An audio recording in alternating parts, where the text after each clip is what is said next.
Welcome, and thank you for joining me as we continue to explore the 12 steps of alchemy, the 12 zodiac signs associated with it, the Hebrew letter, the stage in Thomas Campbell's hero's journey, and the indigenous moon. Let's start off with the alchemy this time around. Sublimation in chemistry is when a solid is turned into a vapor by using heat, and then it condenses back into a solid. The substance completely bypasses the liquid form. According to Paul Foster Case, in spiritual alchemy, it is the release from karma. He describes it this way. The purpose is to teach the student to become consciously aware of his identity with this one lawmaker. Thus he is released from the vicious cycle of causes and consequences. Karma, page 262.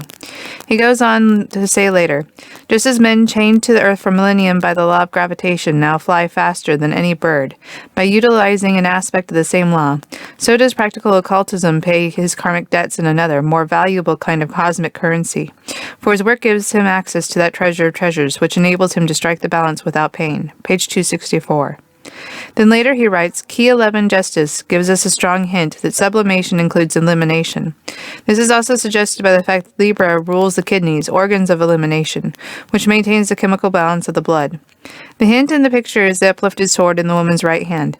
The psychological part of the process of sublimation consists in eliminating from our mental pictures of future activity every detail which we do not wish to see realized. This requires discrimination and imagination. It also requires definition, a phase of limitation, and limitation is the quality associated with Saturn. Thus you will notice that the handle of the sword is shaped like a T, and this letter corresponds to Saturn, because it is the Roman character derived from the Hebrew letter Tav, to which Saturn is attributed. This elimination is by no means a negative process. It demands concentration on mental images, ruled by Venus, of the desired forms of manifestation. Concentration itself is a kind of elimination, because it's a choice of a particular object. Thus, in the mental world of the sublimation, we select a desirable form of personal activity as our goal, and then cut out everything which does not contribute in some way to the objective. We cut away the weeds of fear, of doubt, of indecision, by engaging in types of action that nourish courage, confidence, and decision. Remember always, the modifications of the mind are to be overcome by their opposites. Active imagery and clear verbal statement of the conditions one seeks bring into manifestation will eventually divert the energy formerly expressed in negative imagery and negative statement into these more desirable positive channels. Page 264. For this work actually converts solids in the bloodstream into a vapor through the functioning of the brain cells involved in the work. And then the vapor condenses itself again as the solid conditions of external circumstances. Here in a phrase is what really occurs. It is by no means common sense. It is nevertheless literal truth. One of the functions of the human brain is to make matrices for external conditions. The matrices are mental images. The energy expressed in creative imagination is real energy, derived from subtle but relatively solid substances in the bloodstream. That energy is projected in think creatively, and ultimately it condenses, or it precipitated or solidified in the actual forms imaged. Adepts of this can precipitate their mental images with great speed, and the results appear to be miracles. Beginners do not get their results so quickly, but as they gain skill, the work can be done more rapidly. Pages 265 to 267. Now, I know that was a lot, but I just read was a description of manifestation from 1931. I wanted to include all of it because it's worthy of attention as proof that knowledge of manifestation is almost 100 years old and nothing new. In essence, what Paul Foster Case says here is that through the manifestation process, we free ourselves from karma because we become in contact with the Creator at the center of our being. Now let's move on to the stage of atonement in Joseph Campbell's hero's journey. Most people hear the word atonement and think it means punishment. Jesus was very good at saying that he and the Creator are one. His day of atonement, he seemed to be punished horribly by being hung on a cross to die. I like how Edgar Cayce describes the atonement. He breaks it down into the pieces, at one-ment. This isn't a form of punishment, but becoming one with the Creator, just as Paul Foster Case describes in the process of manifestation.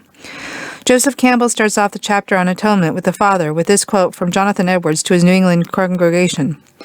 The bow of God's wrath is bent, and the arrow made ready on the string. And justice bends the arrow at your heart and strains the bow, and it is nothing but the mere pleasure of God, and that of an angry God, without any promise or obligation at all, that keeps the arrow one moment from being made drunk with your blood. He explains later, for the ogre aspect of the Father is a reflex of the victim's own ego, derived from the sensational nursery scene that has been left behind, but projected before.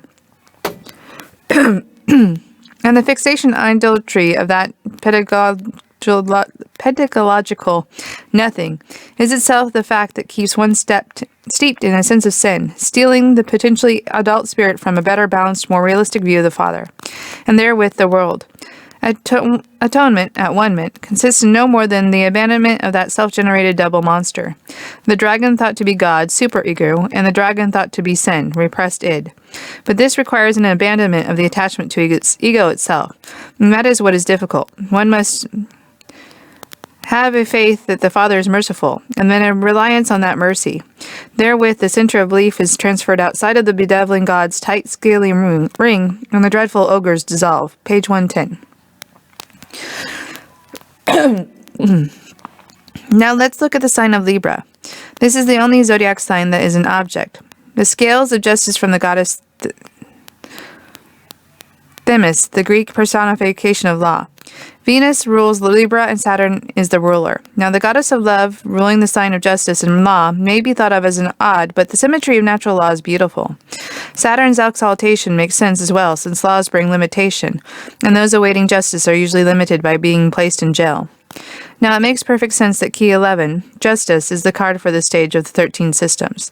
The card literally has the scales in it. In the quote from Paul Foster Case, I already explained how the sword, Justice wields, is Saturn. The indigenous moon for this phase is the first in the western direction on the medicine wheel. Now, I associated the western direction as manifestation itself. This is when the ideas that we hold begin to take form. Are related to the water cycle, and this first moon corresponds to vapor or clouds. Things start off as an idea. The idea has gained mass and condensation is imminent, but nothing has happened yet. Now this is the hunter's moon. This starts with the autumnal equinox when, as Kathy Callahan points out, day and night are in balance. This is a moment of pausing as the world starts to prepare for winter. Even Mother Nature slows down her growth in the fall. In the future, I will go into full detail on Key 11, Justice, and the Hebrew letter Lamed in their own videos. I covered what I wanted to about the Justice Tarot card. Lamed deserves a bit more explanation. Lamed is referred to as the ox goad in the esoteric realm. Paul Foster Case states that Lamed is a verb meaning to teach, to instruct. He explains matter-of-factly. Lamed stands for that which urges and guides the manifestation of the cosmic power, represented in tarot by the Fool, page 127. Well, that is what I wanted to share in this video. I hope you're enjoying watching these videos as much as I do making them. Don't forget to hit the like and subscribe button if you haven't already. Bye for now.